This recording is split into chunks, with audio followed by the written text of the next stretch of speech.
Today, Karnataka Chief Minister B.S. Yediyurappa has won the trust vote that he moved this morning in Karnataka Assembly. The trust motion was passed by a voice vote. Earlier, while moving the trust motion, the Chief Minister promised he will not pursue vindictive politics and will set the state administration right. He reiterated that his government has decided to give 2 additional installments to farmers of the state, besides what they are eligible for under PM Kisan Yojana. He appealed to the opposition to work together with the government for the state and called for unanimous support for the trust motion. Congress Legislature Party leader Sidharamaiah and JD's leader H D Kumaraswamy opposed the confidence motion. Siddharamaiah claimed Yediyurappa does not have the mandate of the people and claimed there is no guarantee that he will remain Chief Minister for long. Soon after Yediyurappa won the trust motion, the Assembly took up for discussion the finance bill. The day also saw Karnataka Assembly Speaker K.R. Ramesh Kumar resigning from his post.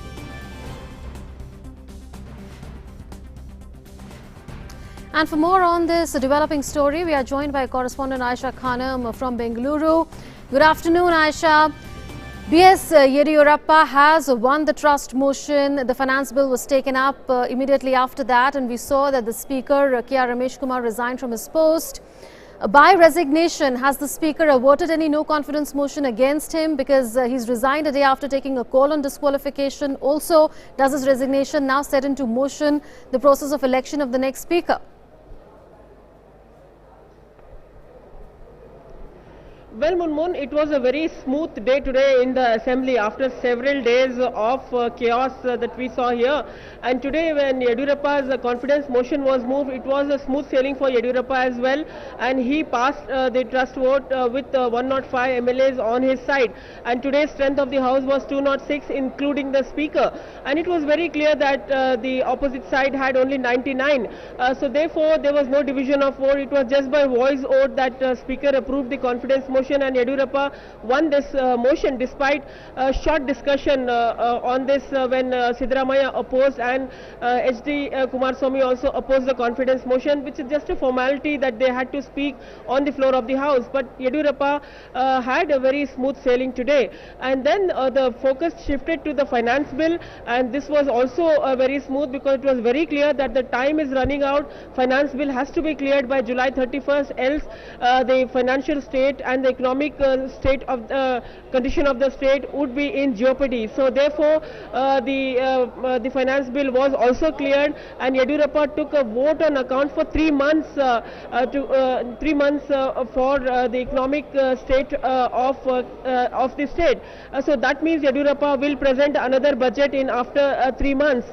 So now the all eyes were on Speaker Ramesh Kumar, and Ramesh Kumar yesterday had given enough hints. He had dropped enough hints yesterday itself that he may not continue in the Assembly after the trust vote. So he had come with his resignation letter today, and he resigned on the floor of the House, and he said that he is resigning after fulfilling his duties, and he also upheld his position and said that whatever he did, it was as per the constitution, it was as per the rules, and he did not go against any procedure or any rules in the Assembly during the confidence motion of Kumaraswamy government as well. So many questions were raised on his integrity, and even during the confidence motion of coalition government last week, he was carrying a resignation letter in his pocket, and he said that he wanted to finish the discussion on time. So the Speaker was forced to give proofs of his integrity during the confidence motion of Kumaraswamy government. And now that there was murmurs among the ruling side that there could be a no confidence motion against the Speaker, so obviously he has avoided that embarrassment.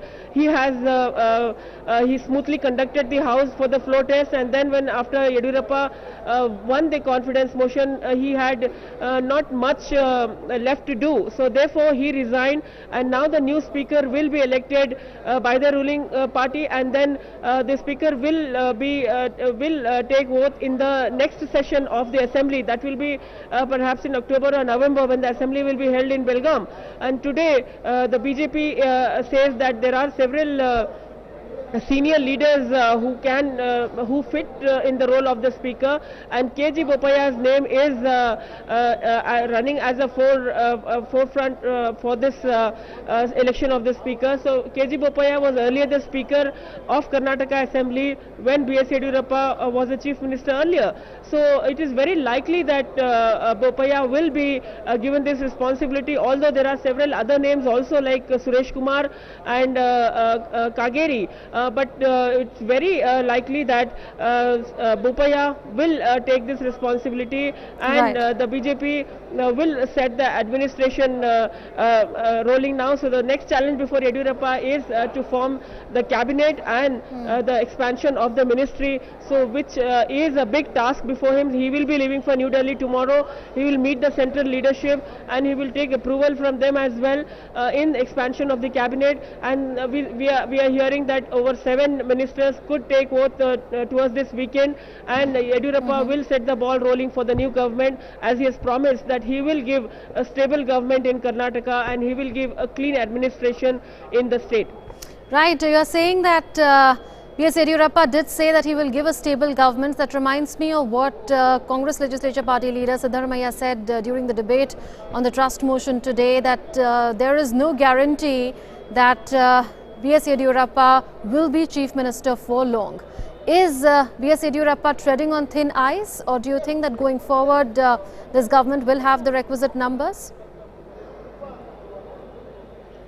Well, Munmoon, it was very clear that the opposition is, definitely a wounded opposition right now, because their government fell apart due to lack of numbers just last week. So obviously it was Siddharamaiah who challenged Yediyurappa to give a stable government, a clean government, and he said that it is no guarantee that he will continue for 6 months, because Siddharamaiah was saying that the rebels might create trouble for the BJP as well, because these rebels were responsible for pulling down this government, and these were the Congress leaders, and Congress has been blaming BJP for the Operation Kamal. So now Yediyurappa says that the same picture could repeat with the BJP as well. So it's a challenge for Yediyurappa also to strengthen the numbers in the House, because politically speaking this is a very wafer thin majority for the for B.S. Yediyurappa, and and as Yediyurappa is an experienced man, he is an experienced leader, so he will work towards strengthening this number on the floor of the House, and it will all depend on how the rebels case will be taken up, because they are approaching Supreme Court, and if they get relief before the by-election, so these rebels could also win election and they can come back to the House. But the Speaker has said that they will not be able to contest election till 2023. But these rebels are of the opinion that the legal advisors will fight this case in Supreme Court and they will get some relief. So politically speaking, Yediyurappa will have to tread carefully on the floor of the House also. As I said, the opposition will not sit quiet, and they will not let Yediyurappa function smoothly, because the number is very thin, 105, and majority number has to be 104. So it is a big challenge for Yediyurappa ahead to keep his flock together and also handle the administration and put Karnataka on the path of development. Aisha, one sentence, if you could answer this question in one sentence, and that is JDS open to giving outside support to the BJP government, and is the BJP government open to accepting such a support? Well, some leaders in JDS are of the opinion that they should continue to be part of this government, because it helps them. The JDS is a regional party, so if JDS is not seen as being part of the power, so therefore their existence will be difficult. So they have to rebuild the party also.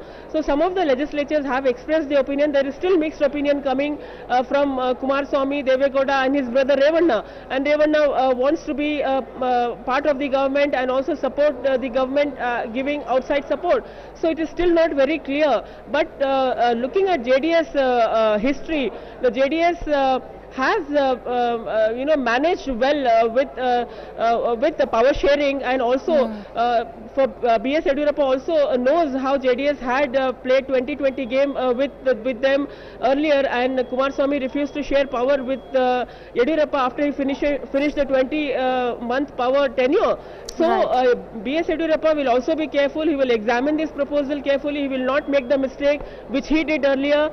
So now B.S. Yediyurappa has a central leadership also to guide him, and therefore this will not be easy, even if JDS expresses that they will be part of the government and they will be giving outside support.